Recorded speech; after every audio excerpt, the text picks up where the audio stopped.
Isi berita. Oke, berarti isi berita itu apa? Apa saja biasanya? Yang terakhir berberi kesimpulan dan sumber informasi. Sumber itu dari mana? Dari siapa? Terus untuk kaidah pembahasan teks berita ada di APBD. Unsur teks berita. Yang pertama, menggunakan bahasa baku. Ya, apa sih yang disebut dengan bahasa baku? Bahasa yang formal. Bahasa yang formal. Ya. Bahasa baku itu bahasa yang sesuai dengan KBBI. KBBI apa? Kamus Besar Bahasa Indonesia. Ada bahasa yang tidak baku namun sopan. Ya, terjemahan bahasa lengkap. Karena bahasa yang tidak baku bisa jadi sopan, tapi belum tentu masuk pada Kamus Besar Bahasa Indonesia. Jadi definisi dari bahasa baku, bahasa yang sesuai dengan KBBI. Ya, ingat-ingat itu. Lawan kata bahasa baku berarti bahasa tidak. Nah, bahasa tidak baku biasanya kalau kalian nyari di KBBI itu tidak keluar. Ya, contohnya apotek sama apotik. Yang baku yang apotek apa yang apotik? Apotek. Yang apotek apa apotik? Apotek. Ya, apotek itu ya. Yang benar. Terus yang kedua, menggunakan konjungsi bahwa. Konjungsi apa? Kemarin Mbak Fia? Kata penghubung. Ya, kata penghubung satu kata dengan kata yang lainnya. Terus yang ketiga, menggunakan kalimat langsung. Kalimat langsung biasanya ditandai dengan tanda kutip seperti perkataan kalau bahasa Indonesia. Ya, contohnya siswa akan memulai sumatif akhir semester pada tanggal 5 Juni 2025. Setelah itu nanti dikasih tanda kutip. Kutip itu perkataan, gitu ya. Yang keempat, menggunakan keterangan waktu dan tempat. Yang kelima, menggunakan kata kerja mental. Contohnya, Sinta menyaksikan kecelakaan. Nah, menyaksikan itu digaris bawahi. Berarti definisi dari menyaksikan itu kondisi yang dialami seseorang untuk melihat kejadian tersebut. Ya, karena Sinta menyaksikan. Yang keenam, menggunakan konjungsi temporal. Ada yang tahu konjungsi temporal itu apa? Bukan kalimat satu dengan kalimat yang lain. Contohnya, banjir terjadi. Kan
Tinggal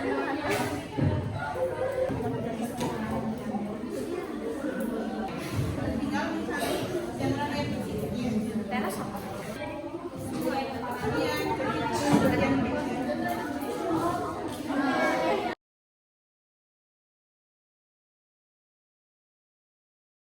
benar ya?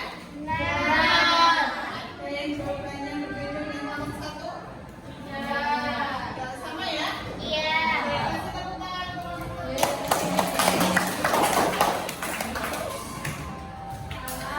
Sudah maju ya tadi untuk mempresentasikan? Hasilnya sudah bagus. Kalian sudah bisa menentukan bagian-bagian struktur dan kaidah kebahasaan, gitu ya. Oke, untuk pekan depan nanti kalian sedang minta untuk berlatih menulis teks berita.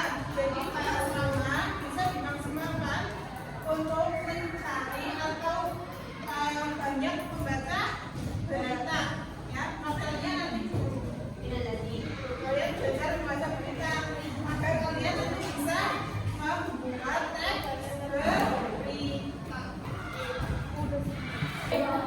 Kesimpulan belajar hari ini sampai apa? Ada yang bisa menyebutkan kesimpulan kita belajar hari ini? Ya, bisa menentukan struktur berita dari teks yang sudah disajikan. Gitu ya.